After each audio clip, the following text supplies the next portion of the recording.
मोहतरम नाज़रीन अस्सलाम वालेकुम, मैं हूँ हकीम गालिब।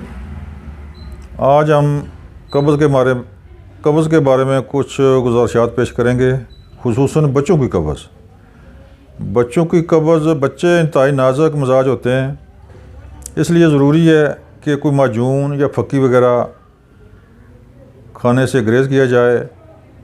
बच्चों की कब्ज़ के लिए हमारा आज़मूदा बेहतरीन ज़बरदस्त नुस्खा आप नोट फरमा लें। आपने करना ये है कि शायद 50 ग्राम ले लें बादाम रोगन, 50 ग्राम कैस्टर ऑयल, 50 ग्राम, इन तीनों को एक शीशी में यकजा कर लें। फिर हर रात सोते वक्त दूध के साथ बच्चों को हस्बे उम्र, छोटे बच्चों के लिए आधी चम्मच, छोटे बच्चों से मुराद साल 1.5 साल के बच्चे हैं, आधी चम्मच ऊपर से दूध पिलाएं।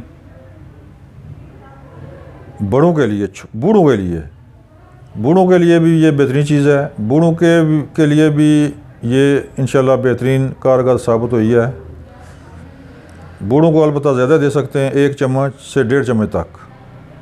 इससे इंशाल्लाह 7-8 दिन के बाद कब्ज़ मुकम्मल तौर पर ठीक हो जाएगी, आइंदा कभी नहीं होगी। मोहतरम सामीन, हमारा चैनल सब्सक्राइब करें ताकि आइंदा आने वाली वीडियो आप देख सकें।